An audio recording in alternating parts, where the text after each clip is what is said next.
میں اپنے استاد صاحب کی خدمت میں جن سے میں نے تفسیر پڑھی شہد لے کر گیا، 76-77 کی بات، رائمنڈ مرکز میں ہی مدرسہ ہے، مولانا جمشید صاحب۔ میں نے کہا حضرت یہ شہد لایا ہوں۔ کہاں سے لائے ہو؟ کہا جی میرے اپنے باغ کا ہے۔ میں نے کہا میں نے خود توڑا، باغ میں لگا تھا آم کا۔ میں نے کہا جی میرے اپنے باغ کا ہے۔ تو مجھ سے فرمایا تیرے باپ نے اپنی بہنوں کو زمین میں سے حصہ دیا تھا؟ ایک شہد کی بوتل اس وقت 10 روپے کی آ جاتی تھی۔ اور کتنا گہرا سوال کیا، یہ نہیں کہا ماشاءاللہ جزاک اللہ، یہ نہیں کہا تیرے باپ نے اپنی بہنوں کو زمین میں سے حصہ دیا تھا؟ اگر دیا تھا پھر تو یہ شہد حلال ہے، اور اگر نہیں دیا تھا تو سارا ہی حرام ہے، تو میں نہیں لوں گا، یہ مطلب تھا۔ ہاں بھائی تیرے ابا نے بہنوں کو زمینوں میں حصہ دیا تھا؟ میں نے کہا جی شکر ہے میرے ابا کی بہن ہی کوئی نہیں، ہوتی تو کوئی نہ دیتے، صرف 2 بھائی تھے، ساری جائیداد 2 بھائیوں کی، بہن تھی نہیں ان کی۔ میں نے کہا اچھا تو تیرے دادا نے اپنی بہنوں کو زمین میں سے حصہ دیا تھا؟ میں کہا میں جمعہ ہی کوئی نہ ہوں، اس لیے میرے کو کی پوچھی جانا، میرے جمن تو پہلے دی گل نہ تھا، نہ پوچھو میرے کو۔ تو پھر ہنس پڑے، کہا اچھا ادھر رکھ دو۔ تو میرے نبی نے فرمایا جس نے بہنوں کو حصہ دیا، جس کو اللہ نے 2 بہنیں دی، اس نے بہنوں کا حق دیا، اور شادی کے بعد بھی ان کے سر پہ ہاتھ رکھا تو اس پہ جنت واجب ہو گئی۔ پھر یہ بیٹی سے بہن، بہن سے بیوی ہیں۔ پھر میرے نبی نے فرمایا بہترین مسلمان وہ ہے جو بیوی کے ساتھ اچھا سلوک کرے، اور میرے نبی نے فرمایا جو یہ چاہے اس لوگ کا مسلمان کہ وہ جنت میں میرے گھر کے قریب گھر بنا لے تو وہ 2 کام کرے، ایک اپنے اخلاق اچھے کرے، ایک اپنی بیوی سے اچھا سلوک کرے، تو اس کا گھر میرے گھر کے قریب ہو جائے گا۔ تہجد پڑھے، جہاد کرے، تبلیغ کرے، ذکر کرے، مراقبہ کرے، یہ نہیں فرمایا، کہ وہ 2 کام کرے، ایک اخلاق اچھے کرے، ایک بیوی سے اچھا سلوک کرے۔ یہ بیوی سے اچھا سلوک بھی تو اخلاق میں آتا ہے، اس کو الگ کیوں کہا ہے؟ کہ بہت سے لوگ باہر بڑے اخلاق والے ہوتے ہیں اور گھر میں بیویوں کے ساتھ بڑے بدتمیز ہوتے ہیں، اور ہمارے ذمہ داروں میں عام ہے یہ حدیث۔ ایسے میں آنکھوں سے دیکھ رہا ہوں کہ میرا سارا خاندان، میرا معاشرہ جو ذمہ دار معاشرہ ہے، وہ باہر ڈیرے دار ہیں، ذمہ دار ہیں، اور بڑے سخی ہیں، بڑے مہمان نواز ہیں، لیکن گھر میں اتنے ہی بدتمیز ہیں۔ بیویوں سے ایسے سلوک کرتے ہیں جیسے نوکرانیاں، بیویوں کے ماں باپ کو ایسے گالیاں نکالتے ہیں جیسے انہیں گالی دینا ثواب کا کام ہے۔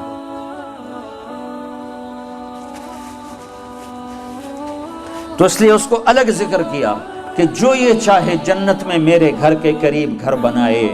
کون نہیں چاہتا؟ تم چاہتے کو نہیں چاہتے؟ تو اللہ کے نبی نے کہا 2 کام کرو، ایک اخلاق اچھے کرو، ایک اپنی بیوی سے اچھا سلوک کرو۔ پھر بیویوں کو بھی سمجھایا، برابری، توازن قائم کیا ہے کہ اگر میری شریعت میں سجدہ ہوتا تو میں بیوی سے کہتا خامند کو سجدہ کرے۔ ایک عورت نے پوچھا یا رسول اللہ میری شادی ہو رہی ہے، میرے خامند کا میرے اوپر کیا حق ہوگا؟ تو آپ نے فرمایا تیرے خامند کے جسم پہ پھوڑے پڑ جائیں، پھوڑے ہو نکل آئیں، اور پھوڑوں میں پیپ پڑ جائے، اور تو زبان سے چاٹ چاٹ کے اس کے زخم صاف کرے تو بھی تو نے خامند کا حق ادا نہیں کیا۔ لو ان المرأة صلت خمسها صامت شهرها حسنت فرجها اطاعت بالها دخلت من ای ابواب الجنت شاءت۔ میرے نبی نے فرمایا جس عورت نے 5 نمازیں پڑھی، رمضان کے روزے رکھے، خامند کی اطاعت کی اور بدکاری نہ کی، عزت میں خیانت نہ کی، تو جب وہ آئے گی تو جنت کے 8 دروازے کھل جائیں گے۔ اللہ فرمائے گا جدھر سے چاہ چلی جا، جنت تیرے لیے ساری حلال ہے۔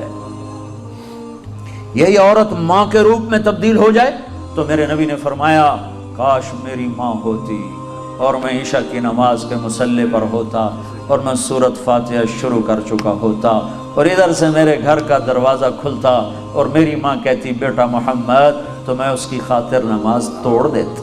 میں کہتا اماں جی حکم، میں پھر پڑھوں گا۔ آپ نے فرمایا میں جنت میں گیا تو میں نے قرآن کی تلاوت سنی، میں نے پوچھا یہ کون تلاوت کر رہا ہے؟ مجھے کہا گیا یا رسول اللہ یہ حارثہ بن نعمان ہیں۔ میں نے کہا حارثہ؟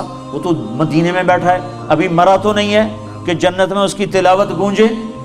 تو ان فرشتوں نے کہا یا رسول اللہ ماں کی ایسی خدمت کی ہے کہ اللہ نے خوش ہو کر حکم دیا ہے ہر سا جب قرآن پڑھے ساری جنت کو سناؤ. کذالکم البر کذالکم البر. میرے نبی نے کہا ماں باپ کی خدمت یہی ہوتی ہے، یہی ہوتی. آپ نے کہا عمر تیری زندگی میں ایک شخص آئے گا یمن سے، اس کا نام ہوگا اویس، اس کا قبیلہ ہوگا عامر، اور اس کا خاندان ہوگا کرن، اور اس کا رنگ ہوگا کالا، اور اس کا قد ہوگا درمیانہ، اور اس کی کمر پہ ہوگا سفید داغ. جب وہ آئے تو اس سے دعا کروانا عمر تو عمر، میرے بعد کوئی نبی ہوتا تو عمر ہوتا.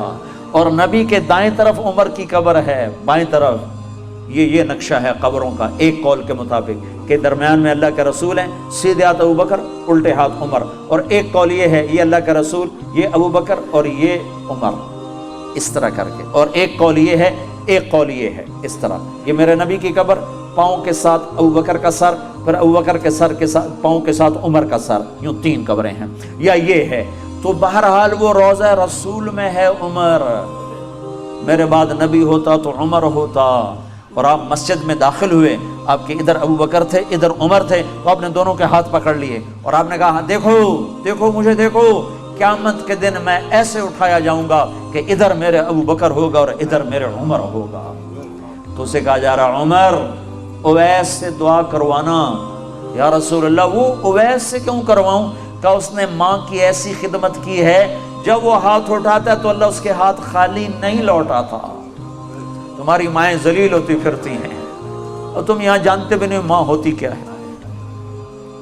یہاں تو سب کراؤن جانتے ہیں، کراؤن. حضرت عمر کا زمانہ آ گیا، ہر سال حج کرتے تھے. ہر سال حج میں اعلان کرتے، کوئی اویس بنی عامر کوئی بھی نہیں ہوتا تھا. ایک سال گزرا تو آپ نے حج میں سارے حاجی اکٹھے کر لی، جبل ابی قبیس کے سامنے کھڑا کر دے. کہا بھائی سارے کھڑے ہو جاؤ، اور کہا بھائی یمن والے کھڑے رہو، باقی سارے بیٹھ جاؤ. تو یمن والے کھڑے، ہاں بھائی سارے یمن والے بیٹھ جاؤ، بنو عامر کھڑے رہو. تو بنو عامر کھڑے ہو گئے. پھر سارے بنو عامر بیٹھ جاؤ، کرنی کھڑے رہو. تو ایک کرنی کھڑا رہا، ایک، باقی سارے بیٹھ گئے. تو حضرت عمر نے پوچھا بھائی تو کرنی ہے؟ کہا جی ہاں. کہا تو اویس کو جانتا؟ جی جانتا، میرا سگا بھتیجا ہے، میرے سگے بھائی کا بیٹا، پر وہ تو پاگل سا ہے، آپ اس کا کیوں پوچھ رہے ہیں؟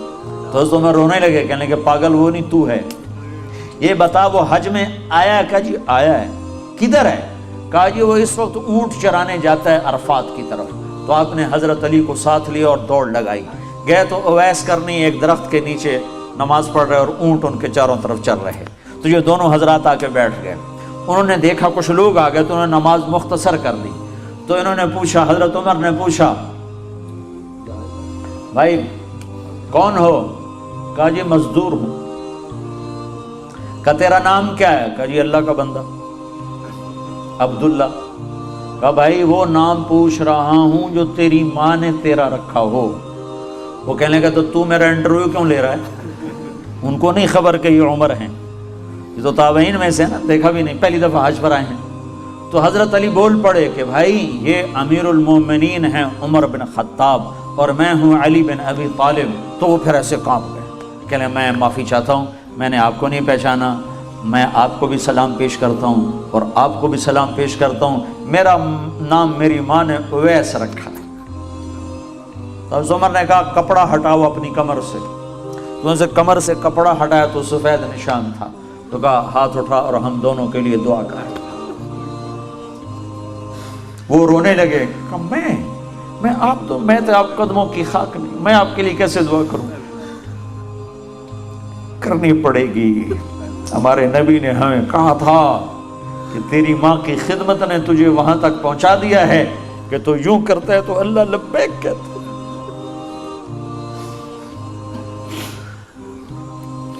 صرف نماز روزے کا نام اسلام نہیں ہے،